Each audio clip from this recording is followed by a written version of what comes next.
à l'écoute de la radio Futur Média, c'est l'heure du grand journal.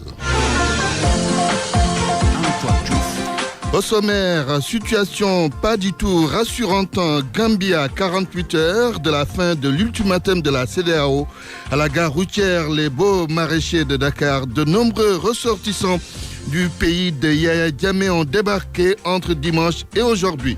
À Ziguinchor, c'est le contournement de la Transgambienne qui a été prôné par les transporteurs de la commune. Levée de l'immunité parlementaire de la députée socialiste Aminata Diallo, l'Assemblée nationale toujours pas saisie. Les travailleurs de la compagnie sucrière sénégalaise tiennent à leurs emplois, qu'ils soient préservés, disent-ils. Ils réagissent ainsi à l'annonce de la décision du groupe Mimran de céder la CSS et les grands moulins de Dakar à la société marocaine For Afrique. Il n'y a pas d'eau dans beaucoup de villages de Djender depuis une semaine. Le seul forage qui existe dans la localité ne peut plus alimenter les 14 villages qui y dépendent. L'actualité internationale, les titres. Bonjour Sornana Tambaye. Bonjour Antoine Diouf. Situation en Gambie, la RADDHO opte pour des sanctions économiques ciblées au lieu d'une intervention militaire. L'ONG demande au régime de Jammeh de libérer les détenus politiques. Au Burkina Faso, les 29 militaires jugés depuis 11 jours dans l'attente d'un verdict. Le parquet a requis des peines allant de 10 à 20 ans de prison ferme. Les soldats sont accusés d'avoir voulu libérer leurs camarades putschistes. Rendez-vous avec Soda Cham aux alentours de 12h30. Bonjour Soda. Bonjour Antoine Diouf. C'est pour le journal de la CAN. Les Lions du Sénégal préparent leur deuxième sortie. Les poulains d'Aliou Cissé vont affronter les Warriors du Zimbabwe. La bande à Aliou Cissé s'entraîne aujourd'hui à huis clos cet après-midi. Vous aurez le reportage de notre envoyé spécial Cheikh Tidiane Diagne. La poule D entre en lice aujourd'hui. Le vice-champion Ghana joue contre l'Ouganda, le remake de la finale de 1978. En deuxième heure, les Aigles du Mali face au Pharaon d'Égypte. À suivre la présentation des affiches avec Migui Maramdia et l'analyse avec Momar Tchoun. Souvenir de Cannes, vous aurez aujourd'hui Serigne Bakendiaï. Chronique du jour, Papa Sambakan. Presse du jour, Mohamed Ali Mouba. Bienvenue à toutes et à tous.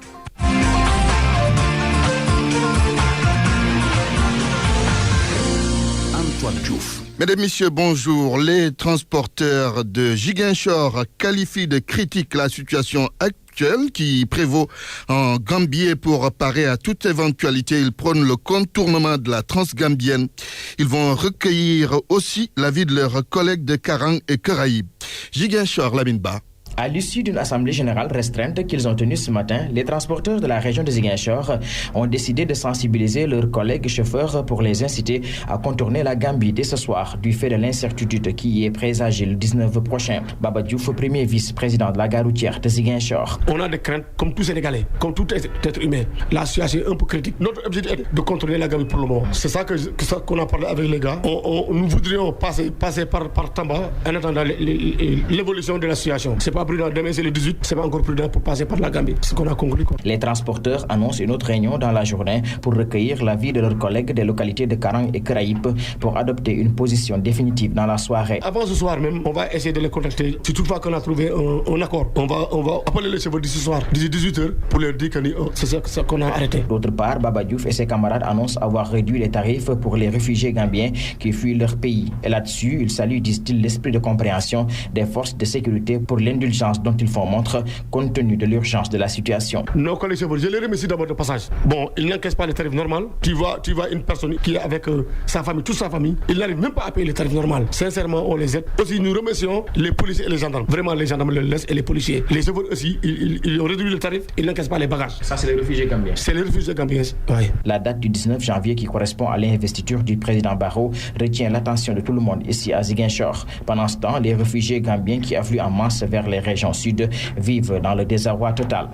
Lamine Ba, Ziguinchor, Radio Futur Média. En tous les cas, c'est le sauve qui peut et ce n'est pas seulement les villes du sud du Sénégal, Lamine, qui sont envahies par des familles gambiennes qui fuient d'éventuelles hostilités.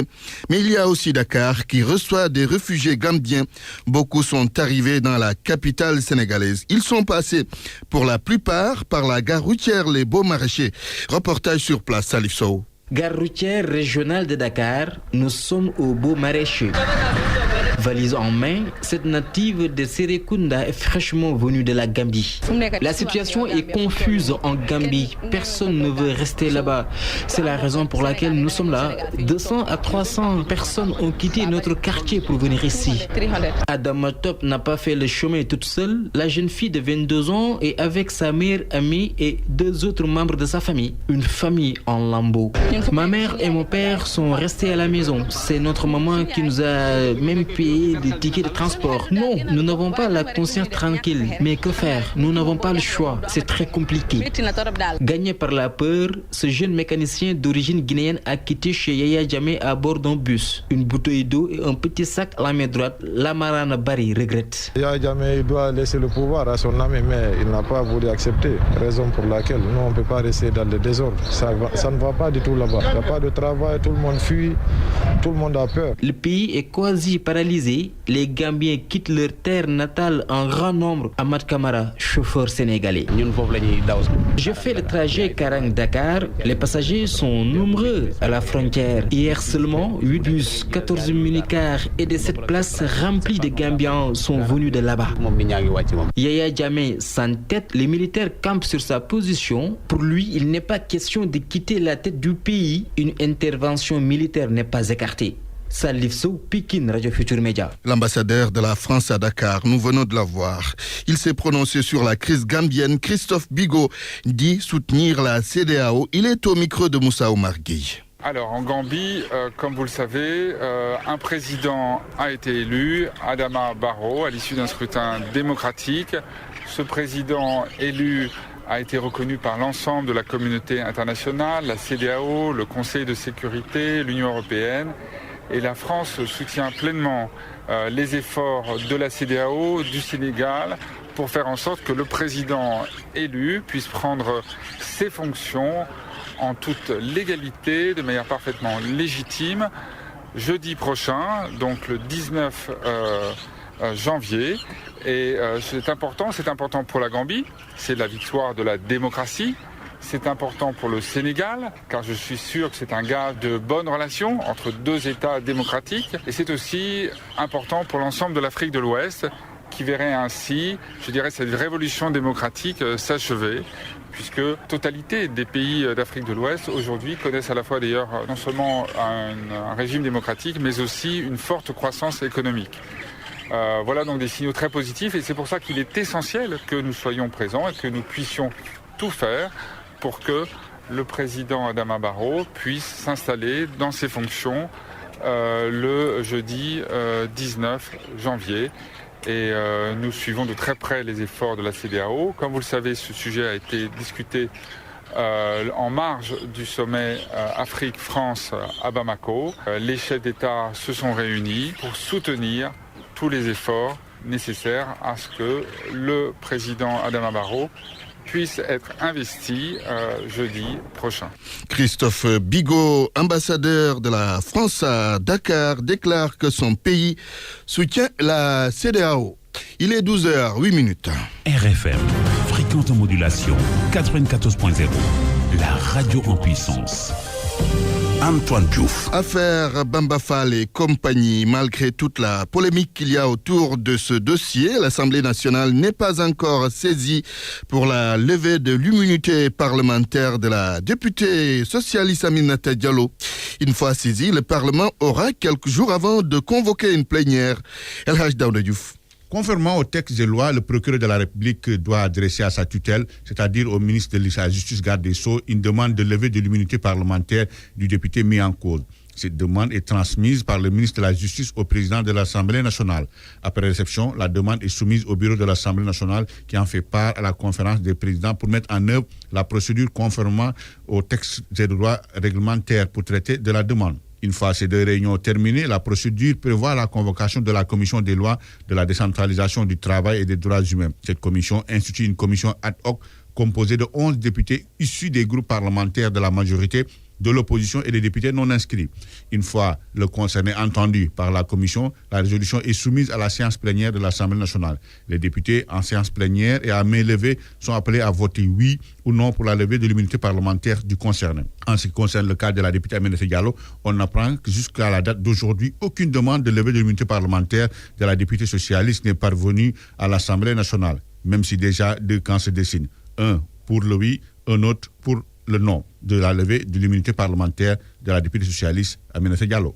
En politique, toujours les proches du maire de Yoff réagissent après la sortie de certains conseillers municipaux qui menacent de bloquer le vote du budget prévu jeudi prochain. À l'occasion, ils vont dénoncer, selon eux, l'absentéisme de leur édile Abdoulaye Diouf Sarr et sa gestion. Réaction, le chef de cabinet du maire de Yoff refute toutes ces allégations. D'après Ndiamé Diop, les conseillers frondeurs sont minoritaires. Ils parlent de soubassement politique. Ndiamé Diop est avec El Hadj Goutiena. La session budgétaire 2017 se poursuit normalement. La commission des finances s'est réunie hier et a approuvé le budget. Bon, il reste vraiment la plénière qui doit se tenir jeudi, que la majorité des conseillers votera. Concernant l'absentéisme, la mauvaise gestion et la gestion partisane, ce n'est que de la politique politicienne. La mairie de Yoff fait partie des meilleures communes les mieux gérées du Sénégal, avec à son actif beaucoup de réalisations sur tous les plans et concernant les 9 domaines de compétences. Je prends en témoin les populations de Yoff. Quand Pascal Fall évoque la gestion du foncier, je l'envoie au code des collectivités locales.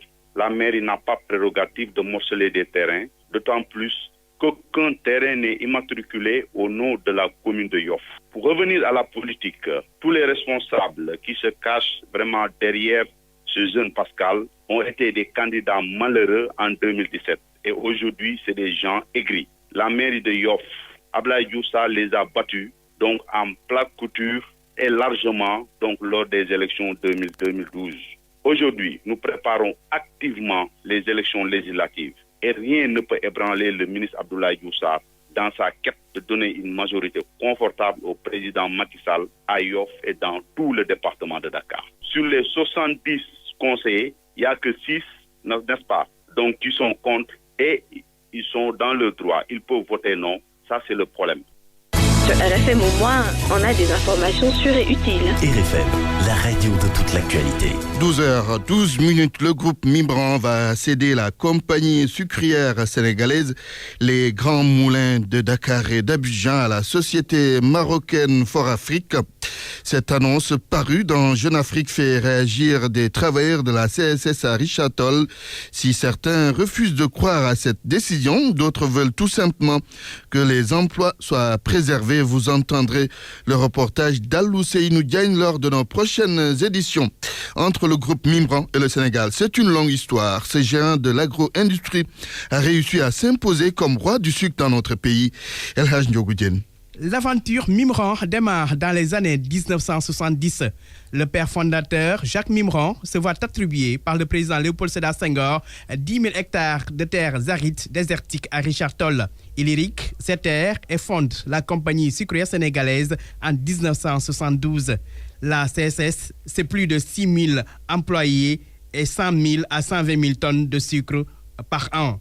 Au-delà du sucre, le géant de l'agro-industriel s'est lancé dans la minoterie avec les Grands Moulins de Dakar, spécialisés dans la farine et l'aliment de bétail.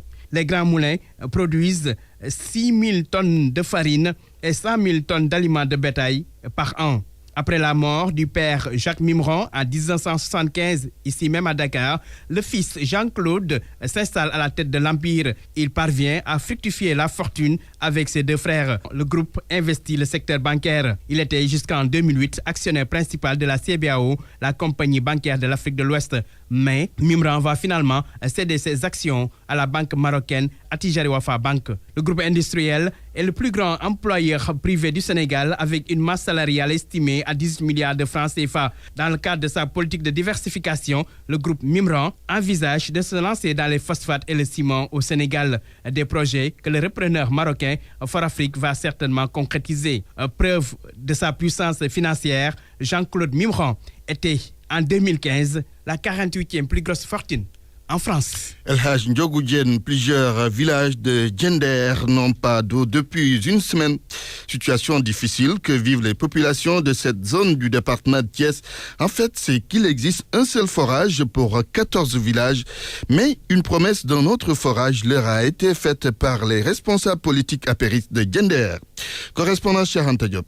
Kermatar, Ndjegen, Yadé, Ndiar, l'eau ne coule pas dans ces villages de la commune de Diender depuis une semaine. Les populations ont soif et elles crient au secours. Modou Bey, porte-parole des populations. Ndiar bi ma nekk nii am na appartement boo xamante ne fii ma nekk wax ak yow nii ëpp na juróomi fan une semaine amuñu ndox. Kër Matar, Yad, Ndjegen, Mbissaaw ñoom ñooy aye démb. dañu koy ayloo. L'occupation du forage se fait à tour de rôle. Chaque village a un jour dans la semaine pour s'alimenter. C'est un véritable calvaire. waaw bu 4 villages bu ñu rootee tey bu ëllëgee ñu tëj yooyu 4 villages jox yi 4 villages muy ay jafe-jafe yoo xam ne moom la ñuy jànkuwanteel guddi ak bëccëg. Le ministre conseiller Ibrahima Ndoye, accompagné du ministre du Travail Mansour Sy, en visite de travail dans la localité, annonce la construction prochaine d'un forage, un programme de l'État du Sénégal. C'est le forage de Bayakh. Diender fait partie des seules communes qui bénéficient de ce programme. Exceptionnel d'ailleurs, parce que ça fait l'objet d'un financement de près de 6 milliards de francs CFA. En tout cas, c'est la SDE, en collaboration avec la SONES, qui sont en train d'exécuter ce programme. Dans la commune de Diender, c'est le village de Bayakh qui abrite le forage. Mais ça va au-delà des populations de Bayakh, parce qu'à partir de kilomètre 50 jusqu'à Kayar, pratiquement toutes les populations qui sont dans le réseau de la SDE vont en bénéficier jusqu'à Mbambilor, pratiquement Den, etc. Gorom. Selon le ministre conseiller Ibrahima Ndoye, un natif de la localité, ce programme va contribuer à l'amélioration des conditions de vie des populations de Diender. RFM Thiès, Cheikh Anta Diop. En plus bref, cette triste nouvelle, la famille du basketball sénégalais, Ndeye, l'ancien président de la fédération de basket, El Hadj Amadou Gaye As, est décédé ce matin. La levée de corps est prévue à Rufisque à 15h. RFM. L'actualité internationale. Rebonjour Sorna Natambaï. Rebonjour Antoine. La Gambie, la RADDHO opte pour des sanctions économiques. Des sanctions ciblées pour contraindre le président Diamé à céder le pouvoir. À travers un communiqué, la rencontre africaine pour la défense des droits de l'homme demande à la CEDEAO de prendre toutes les dispositions pour que la transition politique se déroule de manière pacifique. L'ONG exhorte aussi l'Union africaine et les Nations unies à s'impliquer pour une solution pacifique. La dégradation de la situation humanitaire et des droits de l'homme préoccupe également la RADDHO. Une situation marquée par des arrestations arbitraires des partisans de Adama Barrow, la fermeture de médias locaux et l'afflux de milliers de réfugiés vers le Sénégal et la Guinée-Bissau. Un appel est lancé aux deux gouvernements et aux populations pour accueillir et assister les réfugiés gambiens. Burkina Faso, le parquet requiert la prison ferme pour des putschistes. Ils sont au total 29 militaires. On les accuse d'avoir voulu libérer des camarades emprisonnés après le putsch manqué de septembre 2015. Des peines allant de 10 à 20 ans de prison ferme ont été requises. Daoud Diouf.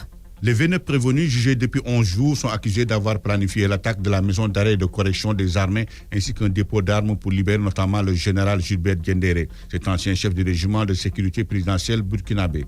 Le procureur a acquis 20 ans de prison ferme contre Alun Zanké, le principal accusé dans cette affaire, et deux de ses présumés complices pour complot militaire. La défense dénonce ce qu'il appelle un complot ourdi par l'ex-premier ministre de la Transition après le refus du caporal Madou Ouedraogo d'éliminer physiquement certaines autres personnalités militaires et politiques du Burkina. Durant le procès, le commissaire du gouvernement a dit que donc les prévenus ont planifié en participant à une réunion au cours de laquelle ils ont également débattu du plan d'attaque d'autres sites militaires. En Côte d'Ivoire, plus d'une semaine après leur grève, les militaires perçoivent leur dû. Il s'agit d'un premier versement des virements bancaires. 5 millions de francs CFA sur un total de 12 millions. 8500 anciens rebelles devenus soldats sont concernés par la mesure. Le gouvernement et les mutins ont trouvé un accord quelques heures après la grève à Bouaké. Les militaires ont obtenu une promesse de paiement d'une prime de 12 millions. Une somme qui a créé un mécontentement chez plusieurs Ivoiriens qui la jugent trop élevée. République démocratique du Congo, après Laurent Désiré Kabila, on se souvient de Lumumba. Oui, il a été assassiné le 17 janvier 1961, il y a 56 ans. Ce jour, Patrice Lumumba et deux de ses partisans sont conduits à Elisabethville, au Katanga, sous escorte militaire. Ligotés et humiliés, ils seront fusillés le soir par des soldats sous le commandement d'un officier belge. En 2003, un documentaire télévisé dénommé CIA Guerre secrète explique que Mobutu, alors chef d'état-major, a fait dissoudre le corps de Lumumba dans de l'acide. Patrice Lumumba était le premier ministre de la RDC.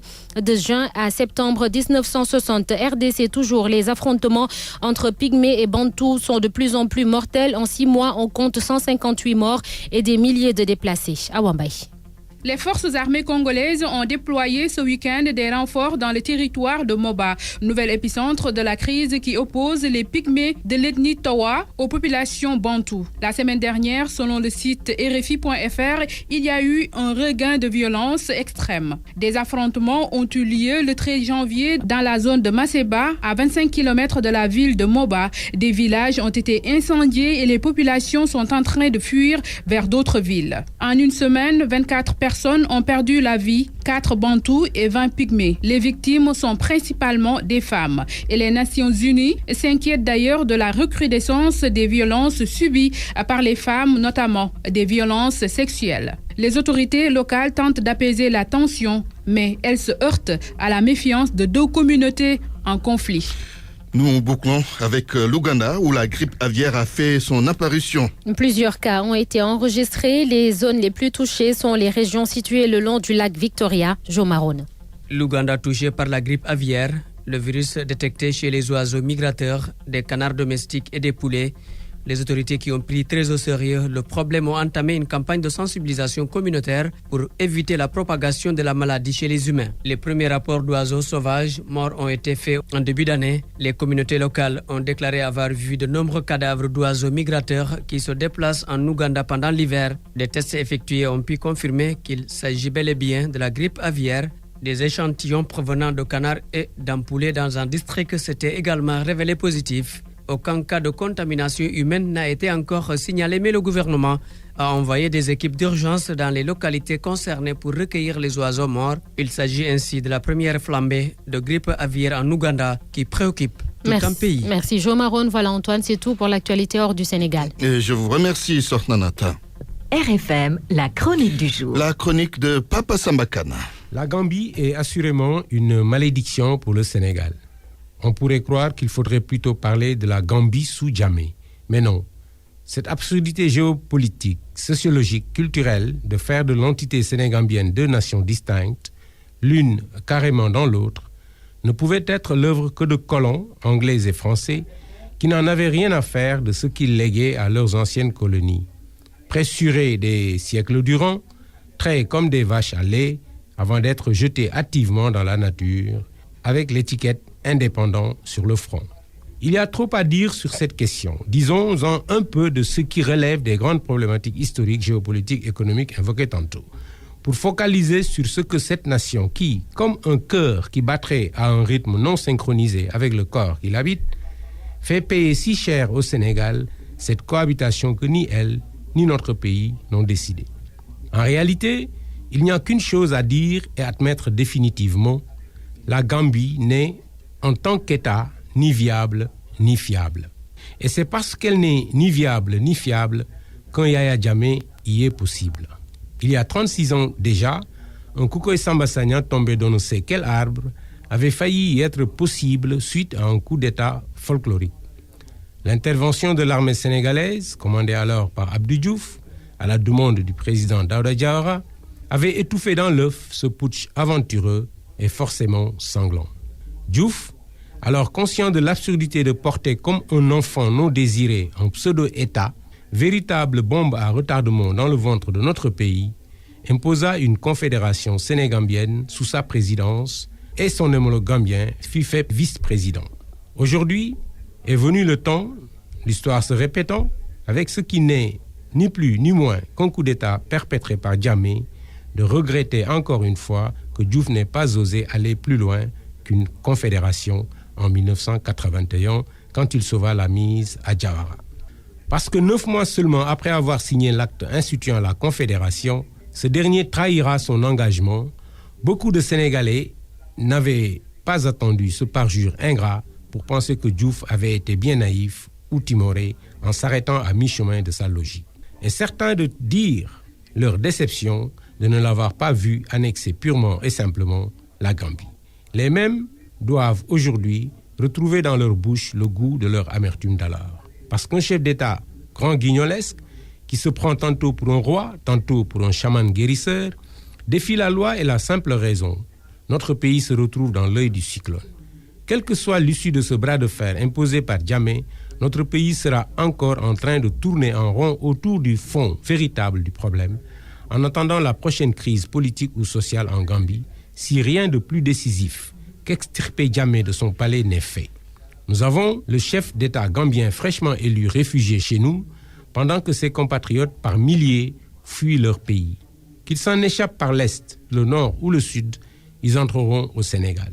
N'importe quel problème interne en Gambie devient un problème de politique intérieure pour le Sénégal. Alors, communauté internationale, CEDEAO ou pas, quelques solutions à ce problème devraient s'extirper de cette chaude actualité de la crise post-électorale pour penser le problème dans ses véritables complexités géopolitiques dont seul le Sénégal souffre directement dans sa chair, pourrait-on dire. Dans cette quête d'une solution structurante et pérenne, l'État du Sénégal et l'État gambien que dirigera son chef réfugié chez nous, parce qu'il est impensable quand même que Jammeh impose sa volonté au monde entier et reste patron de la Gambie, devront redéfinir leurs relations sur des bases nouvelles. Et dans cette perspective, l'histoire, il y a 35 ans, entre Diouf et Jawara, devrait inspirer des leçons aux autorités sénégalaises du moment. Ou on a une solution stratégique qui porte son regard loin, ou on se prépare à la prochaine crise en Gambie, même si Jammeh serait jeté dans les oubliettes de l'histoire. RFM, la presse du jour. La presse du jour, Mohamed Ali Mouba, bonjour. Bonjour. Crise en Gambie, panique à bord du vol Jammeh. Y a-t-il encore un commandant dans le cockpit? L'Observateur annonce dans son édition de ce matin un avis de tempête dans la galaxie du dictateur avec comme conséquence immédiate le départ de 3 ministres. 4 corrigent le journal Enquête. Il s'agit, selon le confrère, de Abdou Koli, ministre des Finances et des Affaires économiques, de Abdou Diop, le ministre du Commerce, Pausman Yardjou, le ministre de l'Environnement et des Forêts, sans oublier bien sûr la ministre des Affaires étrangères, la nénée du dictateur. Autre mauvaise nouvelle qui garnit le quotidien de Babili Mansa, la Cour suprême de Gambie s'est dessaisie de la requête demandant au président de cette cour, à tout magistrat et personnel de l'administration publique gambienne de ne pas prendre part à la prestation de serment du président nouvellement élu Adama Barrow. La prestation de serment de Barrow, nous y sommes ou presque, puisque comme le remarque le quotidien, le président nouvellement élu tient à prêter serment à la date du 19 en Gambie, advienne que pourra. Il forme son gouvernement le même jour. Le conseiller spécial du président Barrow qui a donné un point de presse dans un hôtel de la place de condamner, constate Vox Populi, la vague d'arrestations d'officiers militaires et de sécurité avant de menacer ceux qui sont engagés dans des violations des droits humains en Gambie. À Banjul, la tension monte d'un cran, croit savoir Réumi Quotidien, qui annonce que les députés de Jammeh ont procédé à la prorogation de la transition en Gambie. C'est qu'explique le journal Enquête. Ils ont été menés en bateau par le dictateur. Enfin manœuvrier, relève le journal, Yaya Jammeh a utilisé sa conversation avec la patronne de la CEDEAO, Ellen Johnson Sirleaf, pour galvaniser sa majorité mécanique à l'Assemblée nationale. Jammeh a fait tenter de croire à sa majorité que la CEDEAO avait renoncé définitivement à l'option militaire et que l'organisation sous-régionale se donnait les moyens de lui donner des juges afin d'examiner ses requêtes pendantes devant la Cour suprême. Se sentant trahi et floué, la bonne dame a tenu sur les ondes de la BBC à remonter les bretelles au dictateur. La CEDEAO n'a pas changé d'avis par rapport à la situation en Gambie. La constitution doit être respectée. Pendant ce temps, les réfugiés quittent par centaines la Gambie, remarque l'Observateur. Le Sénégal n'est pas le seul pays à faire les frais de ces mouvements de population. La Guinée-Bissau, elle aussi, est entrée dans la danse. Le HCR chiffre environ à 400 réfugiés en terre guinéenne. À Ziguinchor, les autorités académiques de la région se remuent les méninges pour caser les élèves. Un plan d'évacuation de 4000 élèves sénégalais à la frontière sénégalo-gambienne mise en place. À Vélingara, c'est la galère pour les réfugiés. Crise au Parti socialiste, Jasper interpelle Tanor dans Walfadri. La place d'un élu confie Jean-Paul n'est pas en prison. Le BCG, le parti de Mr. Diaz, conseille à tous les acteurs politiques de privilégier les règlements des conflits par des procédures internes ou via l'intermédiation politique, à l'exclusion de tout recours à la justice si ces acteurs politiques tiennent à se faire respecter. Jean-Paul Diaz s'oppose par ailleurs à la levée de l'immunité parlementaire que rien à ses yeux ne justifie. Dans le quotidien, Le fils muscle le discours du père. Tanor ne mérite pas d'être secrétaire général. Il doit être traduit au plus vite devant le conseil de discipline du parti pour haute trahison, vilipende Barthélémy Diaz. Des pro-Khalifa détournent Benno Bokk Yakaar en Benno Bokk Bakar. Dans la tribune, Youssou Touré Balater. À ses yeux, Khalifa Sall doit se ressaisir. Et puis, sport, écho de la tanière, les Lions préparent leur prochaine sortie jeudi prochain. Séance de décrassage hier. Cissé est conscient des correctifs qu'il faut apporter en direction du prochain match face au Zimbabwe, notre stade quotidien. Les Lions préparent la chasse aux Warriors. Le cas Yao Baldé étouffé dans l'œuf, remarque enquête pour la direction technique. Outre les envies du joueur de rester sur le terrain et les stratégies de l'entraîneur, ce sont les choix tactiques qui priment. Bonne lecture à tous. La météo avant de vous quitter. Un ciel ensoleillé parsemé de nuages par endroits va prédominer sur la quasi-totalité du territoire. La sensation de chaleur sera fortement ressentie à l'intérieur du pays, notamment à Diourbel, Tambacounda, Kolda, Kédougou et Matam, où les températures maximales vont avoisiner 37 à 38 degrés. Sur les régions proches du littoral, les températures seront atténuées par l'influence des alizés maritimes avec des maxis de la journée qui vont varier entre 25 degrés à Dakar et 33 au Cap Skirring. Fin de cette édition, voici le rappel des titres. Antoine Diouf. Situation pas du tout rassurante en Gambie à 48 heures de la fin de l'ultimatum de la CEDEAO à la gare routière Les Beaux Maraîchers de Dakar. De nombreux ressortissants du pays de Djamé ont débarqué entre dimanche et aujourd'hui. À Ziguinchor, c'est le contournement de la Transgambienne qui a été prôné par les transporteurs. L'ambassadeur de France à Dakar s'est prononcé sur la crise gambienne et c'est pour dire que son pays soutient l'action de la CEDEAO. Levée de l'immunité parlementaire de la députée socialiste Aminata Diallo, l'Assemblée nationale toujours pas saisie. Les travailleurs de la compagnie sucrière sénégalaise tiennent à leurs emplois, qu'ils soient préservés selon eux. Ils réagissent ainsi à l'annonce de la décision du groupe Mimran de céder la CSS et les grands moulins de Dakar à la société marocaine Forafrique. Il n'y a pas d'eau dans beaucoup de villages de Djender depuis une semaine. Le seul forage qui existe dans la localité ne peut plus alimenter les 14 villages qui dépendent. Journal présenté par Antoine Diouf, à la technique Vincent Mamadou Diop. Réalisation El Hadj Ndiogoudien, à la régie. Il y avait Pape Mardiawa à 13h. Mamadou Mohamed Ndiaye pour la grande édition en Wolof. Tout de suite, le journal de la CAN. Avec vous, Soda Thiam. Rebonjour. Rebonjour Antoine Diouf.